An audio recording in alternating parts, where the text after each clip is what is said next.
三星正式带来了 Galaxy A52 系列的后继机种 Galaxy A535G， 并且下放了许多过去在旗舰中登场的功能。这集帮你也会带来完整的实测内容，在最后也会聊聊选购建议。那我们就一起来看看吧。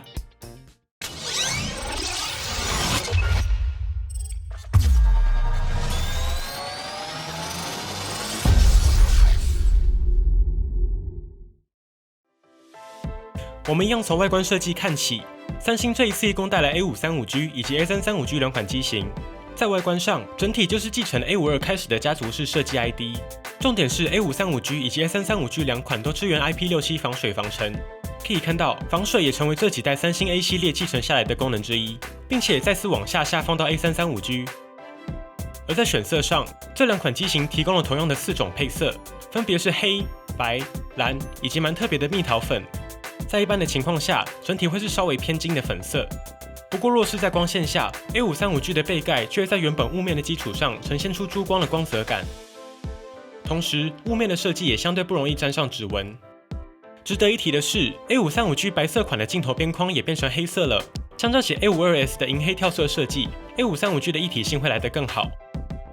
此外 ，A53跟 A52S 在外观上还有一个比较明显的差异，就是镜头模组的边缘处理。这一次从阶梯式的凸起改成了更加平滑的圆润过渡，除了视觉上更加平顺，在触感上也比较不容易硌手。有趣的是，这个曲度有时候摸着摸着也蛮疗愈的。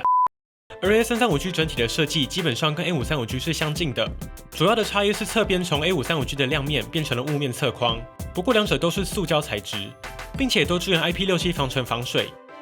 机身配置上 ，A535G 的按键集中在右侧，卡槽在机身底部。采用双 SIM 或是单 SIM 加 microSD 的设计。随附配件部分 ，A535G 也跟进环保盒装的配置，保护贴、保护壳、充电组这一次都没有随附，盒内只有一条 C2C 的线材，充电器需要额外购买。不过虽然说是如此，目前首波活动官方都还是有送一颗25瓦的快充铝充头。如果还想自己购买的话，帮你也给一些选购建议。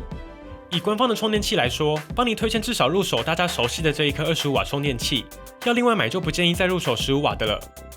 如果有其他装置搭配使用，刚好今年三星也有更新45瓦、65瓦两个版本的充电器。45瓦非常接近25瓦的体积，65瓦整个块头就比较大了，不过也支援 EA2C 的3孔配置，可以充支援 USB-C 充电的笔电。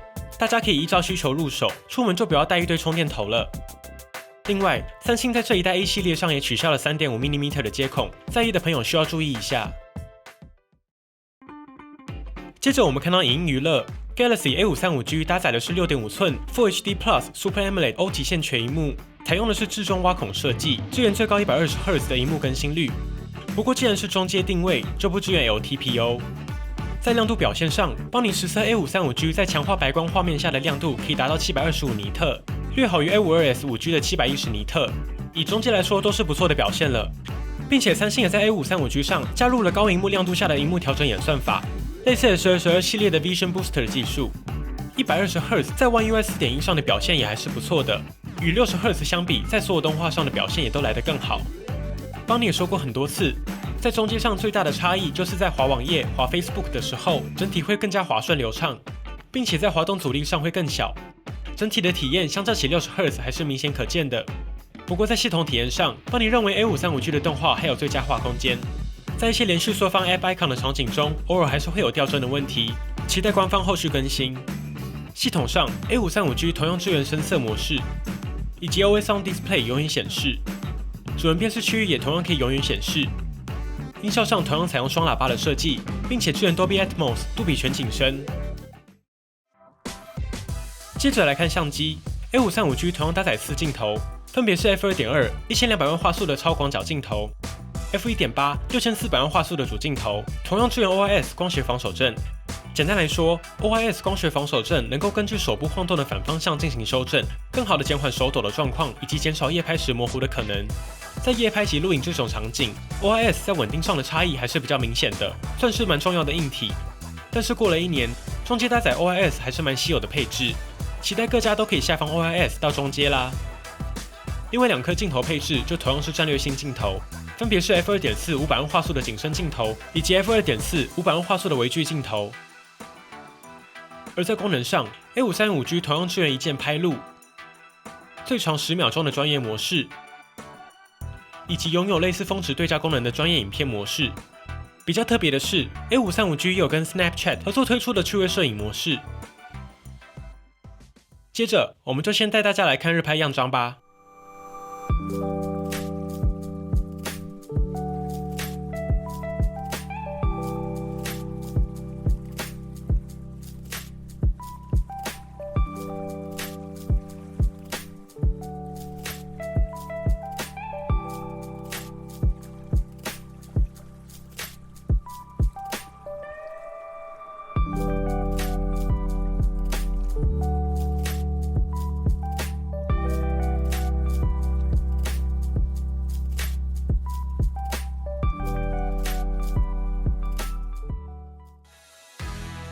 夜拍部分 ，A535G 同样支援夜间模式，帮你实测在主镜头、超广角及自拍模式中都可以使用。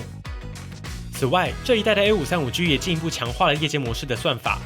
当你按下快门的时候，系统会透过12张图片进行合成，也可以进一步强化高光及暗处的明暗细节。以下帮你也直接提供样张供大家参考。在夜间上比较值得一提的是 ，A5S 5G 在开启夜间模式后，会有画面裁切进行合成，而在 A535G 上就是整张输出没有裁切。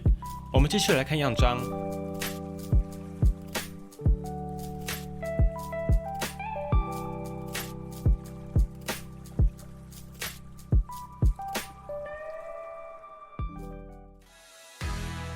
接着看到录影 ，A535G 同样支援 Super Steady 超稳定动态摄影。也就是透过超广角镜头裁切进行防守阵修正。不过邦尼也说过了，因为是透过超广角拍摄，只推荐在光源充足的环境下使用，室内就不建议了。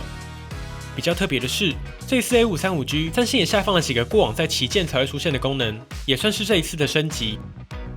首先是 A535G 支援了 S22 系列登场的 BDIS 防守阵演算法，在影片防守阵上会来得更好。邦尼以下也提供一段实测。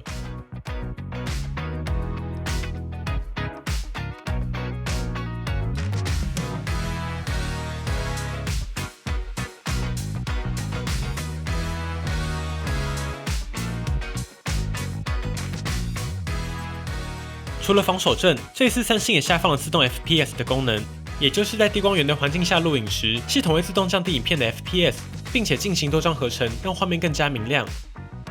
不过经过邦尼实测，目前 A535G 在极黑环境下的对焦比较容易出现拉风箱的问题 ，A5S 5G 在同样的环境下则是表现正常，所以应该跟算法比较有关，只能等待官方后续推出更新修正。除此之外，三星在 A535G 上也下放了自动取景摄影的功能，同样是透过超广角镜头裁切，系统会自动辨识画面中的人物，并且自动将人物置中。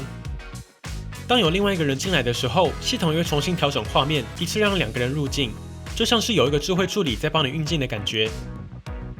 而在媒体浏览器中，三星这一次也在 A535G 上下放了一些实用的功能，像是在媒体浏览器中点击右下角这3个点，点选重置照片，也就是 Photo Remaster。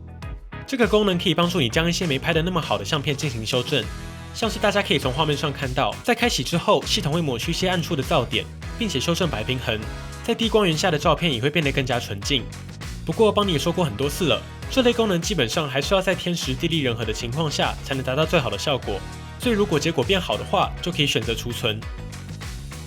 此外 ，A535G 也有物件橡皮擦的功能，可以移除画面上你不喜欢的物体。对于想发一些社群照片，结果突然有路人乱入，或是画面出现一些小杂物，还是蛮实用的。最后我们来看效能，邦尼手上的 Galaxy A535G 搭载的是三星自家的 Exynos 1280 SoC， 在定位上就是 Exynos 1200的后继版本，记忆体上搭配的是 8GB 的 RAM 以及256GB 的储存空间。在系统上同样支援 RAM Plus 最高 8GB 的虚拟记忆体。接着我们就直接来看效能表现吧。首先是 Geekbench 5 A535G 的单核表现达到774，多核则是1944。与大家关心的 A5S 5G 相比，单核表现接近，不过多核有着 33% 左右的差异。而若是与 A525 5G 相比，单核有着 16% 的提升，多核则是相近。整体来说 ，A53 的效能不及 A52S， 也可以看到 A52S 的效能到目前为止，在中阶定位的 SoC 当中依旧是非常强势的。不过若是看到 GPU 表现 ，A53 与 A52S 的表现就比较相近了。在 3D Mark Wildlife 当中，两者相较起 A525 5G 都有着翻倍的效能表现。看完了基础测试，接着就直接进入游戏实测吧。不过在这之前，邦尼想要先说明一下，三星在近期推送的更新内容中，也开放了 A535G 绕过 GOS 的设定。设定的方式也很简单，只要在游戏中心当中点选右下角的选单，接着开启游戏加速器，点选实验室，开启替代游戏效能管理的选项，就可以绕过 GOS 完整解放效能了。对了，还有一个地方可以完全解放效能。首先开启游戏，下滑进入通知中心，点选轻触开启游戏加速器后，在这个小齿轮旁边进入 Game Plugin， 再点选进入 Game Booster Plus。点选任一款游戏之后，将下方的自定页面上滑开启，将效能选项拉到专注于效能，并且设定成最高画面品质、最大 FPS。最后，只要在下方勾选应用至所有游戏就大功告成了，系统就会将你刚刚的设定套用到所有的游戏上。以下帮你实测了一下解放前后的帧数差异以及温度表现。首先是 PUBGM， 目前在 A535G 上最高只支援最高画质30 FPS。在游玩30分钟后 ，A535G 的平均帧数落在29.6 FPS， 所以在实测上就是顺跑满的表现。温度部分，正面最高温35.5度，背面最高温则是36.4度。可以看到 ，A535G 的温度控制在 PUBGM 中没有太大问题。接下来我们来看原神，在最高画质下游玩30分钟后，平均帧数达到20.2 FPS。温度部分，正面39.3度，背面42.8度。而若是绕过 GOS， 平均帧数也提升到了22.2 FPS， 不过温度也进一步上升，来到正面40.5度，背面45.1度，温度有点高了。而在同样的测试条件下 ，A52S 的平均帧数落在31.7 FPS。温度上，正面40.3度，背面40.5度。整体来说，游戏实测还是与预期结果相近。一般的主流游戏对于 A535G 来说，顺跑满没有问题。而若是非常重度的原神最高画质当中，就推荐直上旗舰 SoC 了。此外，在 CPU 需求更高的原神来看，也可以看到 A512S5G 的表现会来得更好。整体来说，在效能上，无论是 A53还是 A52S， 在日常使用上都已经足够，玩主流游戏都没有太大的问题。不过，若是有更高的游戏需求，邦尼自己会建议朝向 A52S5G 选择，整体的效能表现以及游戏最佳化上还是会好一些。最后，我们来看续航。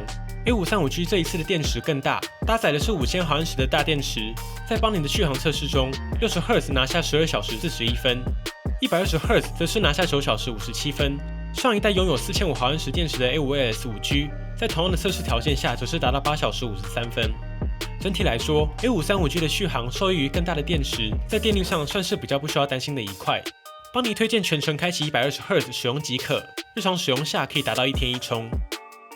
而在充电测试上 ，A535G 最高支援25瓦快充，透过三星自家的25瓦，30分钟就能充到47%，1个小时充满85%，完整充满则是1个小时21分。生物安全辨识上 ，A535G 同样支援光学萤幕指纹辨识以及脸部辨识，速度上还算不错。以下邦尼也提供实测结果供大家参考。